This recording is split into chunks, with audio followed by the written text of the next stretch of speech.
Hey everyone, and welcome to this explainer. Let's be real for a second. If you've ever felt that awful knot in your stomach when thinking about your future career, or, if you're just feeling kind of lost in a massive sea of endless possibilities, I want you to just take a deep breath. You are in exactly the right place. Today, we're going to act as your personal mentors and map out a really structured, step-by-step approach to unlocking your potential. We're going to relieve that anxiety for sure, and give you the exact tools you need to figure out a path that actually fits who you are. We've all heard it, right? What do you want to be when you grow up? Honestly, it's arguably one of the most paralyzing and stressful questions you can possibly be asked. It just feels like everybody expects you to have this immediate, rock-solid answer. It can make you feel completely overwhelmed, like you're literally supposed to just magically pluck a lifelong trajectory right out of thin air. But listen, I want to completely validate those feelings of overwhelm right now. It is entirely normal to feel that way, mostly because starting with a job title is actually the totally wrong way to go about it. Okay, let's dive straight into this. Here's our roadmap for today. We're going to start with a self-discovery compass, then move into uncovering your interests and skills, defining your values and personality, connecting all those dots, and finally, navigating your next steps. Seriously, no need to panic. We've got a very clear map to get us there. So, starting off with part 1, the self-discovery compass and why self-discovery actually matters. You see, the absolutely crucial first step in career planning isn't looking outward at the job market, it's looking inward. If you don't understand yourself first, well, it's kind of like blindly throwing darts at a board hoping for a bullseye. To see what this looks like in the real world, let's meet our first example, Alex. Now, Alex has this deep, natural passion for art and creativity, but there's a massive tug of war happening here. Alex's family and teachers are applying some pretty heavy external pressure to pursue a stable engineering career. You can practically feel that internal conflict, can't you? It's such a common trap, trying to live up to someone else's expectations rather than just following your own compass. So how does Alex navigate this without disappointing everyone else? Or, much more importantly, losing themselves in the process? And that brings us to part 2, uncovering interests and skills. This is all about following your curiosity and looking well beyond the obvious. This step represents the first 2 pillars of our self-discovery blueprint. And what's absolutely amazing here is that the everyday habits and activities you're already doing, they're actually holding massive clues to your future. Let's start with your interests. These are the academic, passions, values, and lifestyle goals that naturally spark your curiosity and keep you totally engaged. Think about what you do in your free time. Do you spend hours gaming? Well, that could actually point toward game design or digital marketing. Or maybe you write stories, or volunteer at a local animal shelter. These aren't just time killers, folks. They are incredibly powerful indicators of potential career satisfaction, purely because they show exactly what you naturally gravitate towards. In fact, I want you to take a brief mental pause right now for a super quick, actionable tip. Just mentally list 3 to 5 things you genuinely enjoy doing. And hey, do not censor yourself. Include your hobbies, your favorite classes, your extracurriculars, the whole shebang. Remember, even the interests that seem totally unrelated to a traditional career are vital clues to unlocking your potential. Got 'em? Awesome. Hold on to those. Okay, now let's talk about the second pillar, your skills. Specifically, soft skills. These are the interpersonal skills you demonstrate in everyday life. Things like problem solving, creativity, communication, leadership, you name it. And here's the absolute secret. Employers desperately want these skills. They literally can't get enough of them. And the best part, they often come so naturally to us that we don't even realize we're using them half the time. And this brilliantly illustrates our point. Take Sarah, for example. From her own perspective, she was just helping out with her school's charity drive. No big deal, right?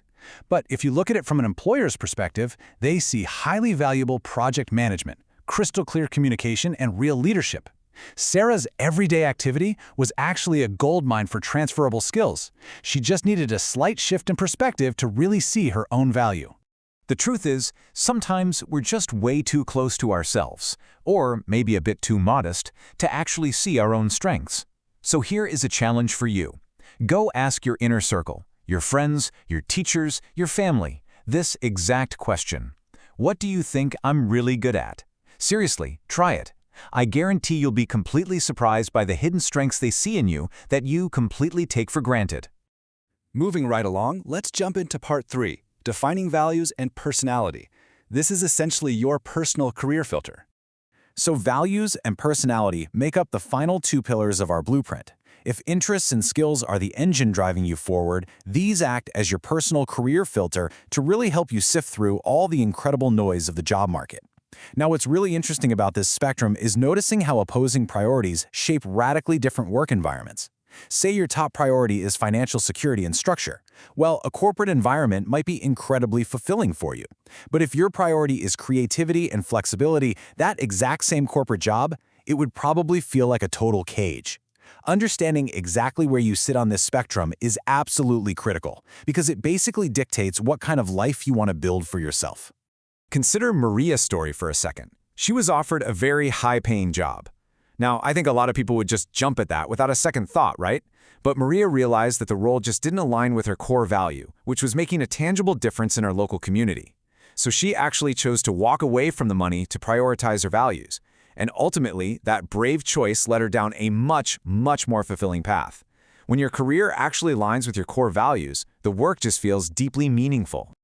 So, just like we did with your interests earlier, it's time to identify your top values. Take a moment to reflect on your core principles and really pinpoint your top 3 absolute non-negotiables. Is it independence, maybe helping others, or is it stability? Whatever they are, write them down and use these as a definitive personal filter for evaluating any future options that come your way. Right alongside your values is your personality. Basically, how you operate best. Are you an introvert who absolutely loves deep solo analysis? Or maybe an extrovert who just thrives in big team settings? I do want to add a quick note of caution here, though. Personality assessments and interest surveys are fantastic tools for self-reflection, sure, but they are not definitive answers to what you should be. Actually, let me rephrase that. They definitely do not dictate your destiny. They're really just mirrors to help match your true self to the right working environment. Let's move to part 4 and see how this all builds together, connecting the dots, setting initial priorities, and building your blueprint. Okay, this is the exciting part. This is where we take everything we've just uncovered and finally build your unique career blueprint. First, gather up those 4 pillars we just went over: your identified interests, skills, values, and personality traits. Second, look for the overlap. Where do all these things intersect? And third, and guys, this is vital, brainstorm 2 to 3 broad career clusters. Do not, I repeat, do not fixate on finding one single perfect job right now. Remember Alex from earlier, the one torn between art and engineering?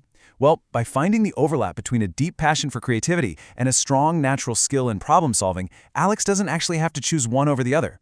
They overlap perfectly in hybrid fields like industrial design or architectural design. By looking at clusters instead of specific titles, the whole conflict is completely resolved. Finally, we reach our last section, Part 5, Navigating Your Next Steps, Overcoming Hurdles and Embracing the Journey. Look, as you start applying this blueprint, you might face some information overload. And frankly, that ambiguity is totally normal. It is completely 100% okay to not have all the answers right at this exact moment. I want you to really absorb this core idea. Focus on the process of exploration rather than fixating on a single outcome. Finding a career isn't just a single door you walk through and then boom, you're stuck there forever. It's an evolving journey. As you grow and change, your path will naturally change too. And honestly, that is exactly how it's supposed to work. So the crucial point is that your actual exploration starts today, right after this explainer ends. Here are your concrete next steps. First, reflect and refine as you grow. Go talk to mentors or school counselors. They genuinely want to help you out. Try doing some informational interviews or maybe shadowing someone for a day to see what a job is really actually like on the ground. And please, utilize the incredible free online tools out there like Career One Stop or ASA's Futurescape to research those 2 or 3 broad clusters you brainstormed earlier. I want to leave you with one final provocative question. Think about everything we've uncovered together today. What is your absolute top core value, and exactly how will it shape your very first step forward? The map is in your hands now. Take that first step, embrace the exploration, and go unlock your true potential. Enjoy the journey, everyone.